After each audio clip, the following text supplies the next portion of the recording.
तुला राशि वालों के लिए अप्रैल का महीना क्या कुछ खास लेकर आया है, आइए इसके विषय में मैं आपको विस्तार से बताता हूं। देखिए दर्शकों, यह मासिक राशिफल मैं आपके गोचर कुंडली में ग्रहों एवं नक्षत्रों की स्थिति एवं उनके चाल के आधार पर बता रहा हूं।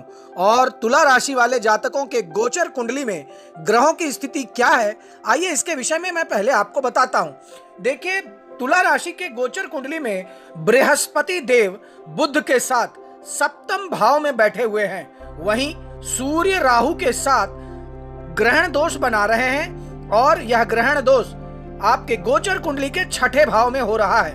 वहीं पर शुक्र देव भी विराजमान हैं और शनि एवं मंगल एक साथ आपके पंचम भाव में विराजमान हैं और केतु आपके 12वें भाव में उपस्थित हैं। तो ग्रहों की इसी स्थिति के आधार पर आइए मैं आपको बताता हूं कैरियर, आर्थिक, स्वास्थ्य एवं प्रेम और वैवाहिक दृष्टि से यह महीना कैसा रहेगा। तो सबसे पहले कैरियर के दृष्टिकोण से देखिए, यह महीना कैरियर के दृष्टिकोण से आपके लिए अनुकूल रहने की संभावना दिखाई दे रही है। छठे भाव में सूर्य, राहु और शुक्र के प्रभाव के कारण आपके कुछ विरोधी आपको परेशान कर सकते हैं और कार्य क्षेत्र में आपकी छवि बिगाड़ने का प्रयास कर सकते हैं। लेकिन देवगुरु बृहस्पति की दृष्टि आपके एकादश, प्रथम और तृतीय भाव पर रहेगी। इसके परिणाम स्वरूप आप सही बुद्धि से सही निर्णय लेकर, अपने गुरु से सलाह लेकर अपने विरोधियों को चारों खाने चित कर देंगे और अपना काम बेहतर तरीके से करके दिखाएंगे। केवल इतना ही नहीं, आपके साथ काम करने वाले सहकर्मी भी आपको आपके कार्य क्षेत्र में मदद करेंगे, जिससे आपको अपने प्रदर्शन को सुधारने का मौका मिलेगा और विपरीत परिस्थितियों से बाहर निकलने में आप कामयाब होंगे। महीने की शुरुआत में आपके पास किसी अच्छी नौकरी का मौका भी हाथ लग सकता है, जो कि एक अच्छी तनख्वाह भी आपको प्रदान करेगी। यदि आप नौकरी बदलना चाह रहे हैं तो यह आपके लिए स्वर्णिम मौका होगा।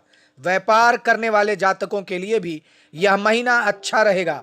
बृहस्पति और बुध सप्तम भाव में विराजमान रहेंगे और महीने की शुरुआत से ही आपको अच्छे परिणाम देने लगेंगे। 13 तारीख को सूर्य महाराज भी आपके सप्तम भाव में आ जाएंगे और सरकारी क्षेत्र से लाभ के योग बनेंगे।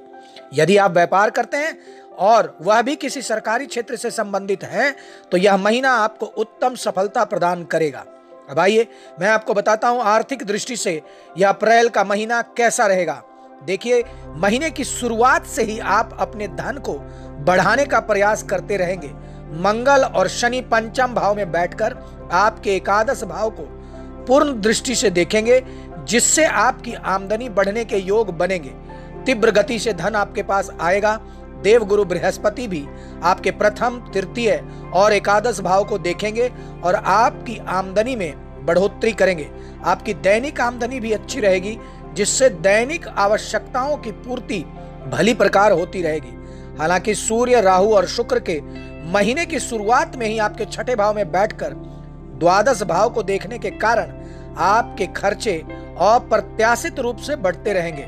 केतु भी द्वादश भाव में रहेंगे, इसलिए आपका कोई ना कोई खर्चा लगा ही रहेगा, जो कि आपकी आमदनी पर भारी पड़ सकता है।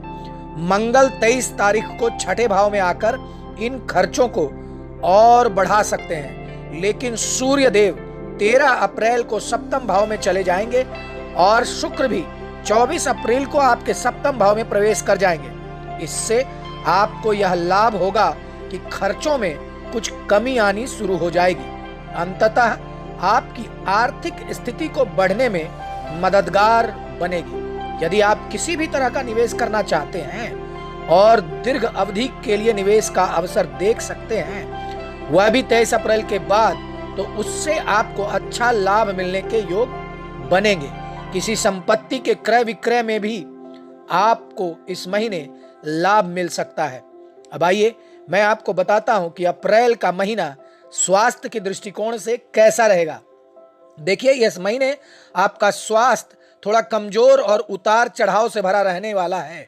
हालांकि ऊपर वाले की कृपा भी आप पर बनी रहेगी। देवगुरु बृहस्पति पूरे महीने आपकी राशि पर प्रभाव डालेंगे और आपके प्रथम, तृतीय और एकादश भाव को संभालेंगे, जिससे स्वास्थ्य उस हद तक नहीं बिगड़ने देंगे जिस हद तक वह बिगड़ सकता है। पंचम भाव में शनि और मंगल के कारण आपको पेट से संबंधित रोग परेशान कर सकता है। पाचन तंत्र के बिगड़ने की स्थिति बन सकती है। इसके अतिरिक्त सूर्य, राहु और शुक्र के छठे भाव में रहने पर महीने के उत्तरार्ध में मंगल, शुक्र, राहु के छठे भाव में रहने के कारण बड़ी आंत से संबंधित कोई समस्या भी आपको परेशान कर सकती है। नेत्र रोग होने और अनिद्रा की समस्या भी आपको परेशान कर सकती है। इसलिए इस महीने आपको अपने स्वास्थ्य का पूरा ध्यान रखना होगा। अब आइए मैं आपको बताता हूं कि प्रेम और वैवाहिक दृष्टि से यह महीना कैसा रहेगा। देखिए, यदि आप किसी को प्रेम करते हैं तो महीने की शुरुआत थोड़ी नाजुक रह सकती है। मंगल और शनि जैसे दो विपरीत प्रकृति के ग्रह आपके पंचम भाव में विराजमान रहकर आपको अपने प्रेम संबंधों से अलग करने की कोशिश करेंगे। यह दोनों ही ग्रह उग्रता के साथ आपके रिश्ते में क्रोध बढ़ाएंगे, आपसी इरिटेशन को बढ़ाएंगे और इसलिए आप एक दूसरे को कुछ भी भला बुरा कहने से पीछे नहीं हटेंगे। आपके प्रियतम का व्यवहार भी आपको बुरा लग सकता है, जिससे आपका रिश्तों में तनाव स्पष्टतः आपको दिखाई देगा। 23 अप्रैल को मंगल के पंचम भाव से निकल जाने के बाद इस स्थिति में बहुत सुधार देखने को मिलेगा और आपका रिश्ता प्रेम से आगे बढ़ेगा। देखिए, कुंवारे लोगों को महीने की शुरुआत में विवाह का तोहफा मिल सकता है।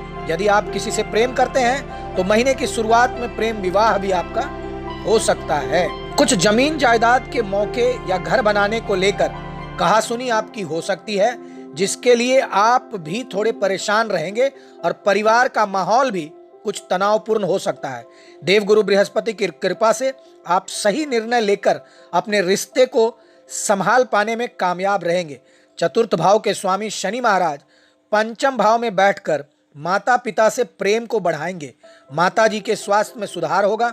हालांकि महीने की शुरुआत में ही उनकी सेहत कुछ कमजोर हो सकती है, लेकिन महीने का उत्तरार्ध अनुकूल रहेगा और सेहत में सुधार होगा। पिताजी के स्वास्थ्य को लेकर आपको महीने के अंतिम सप्ताह में थोड़ी चिंता हो सकती है, क्योंकि उनका पाचन तंत्र उनको परेशान कर सकता है और वह बीमार पड़ सकते हैं। ऐसा होने पर आप बिना विलंब किए चिकित्सक से संपर्क करें, क्योंकि यह बड़ी समस्या भी आगे चलकर बन सकती है। अब आइए मैं आपको बताता हूं कि आपको यह पूरे महीने कौन से वे ज्योतिषीय महा उपाय करने हैं जिससे कि यह महीना आपके लिए अत्यंत ही सुखद हो जाए। तो देखिए, आपको हर सोमवार और शनिवार भगवान शिवजी पर, भोले बाबा पर दूध का अभिषेक अवश्य करना चाहिए। मंगलवार के दिन हनुमान जी को एक लाल अनार अवश्य चढ़ाना चाहिए। हर शुक्रवार श्री सुक्तम का या तो आप पाठ करें या फिर इसे सुन लिया करें, वह भी शाम के समय अगर आप करते हैं तो यह अत्यंत ही उत्तम फल देने वाला होगा। और हर बुधवार छोटी कन्याओं को कुछ भी उपहार स्वरूप अवश्य दें। धन्यवाद।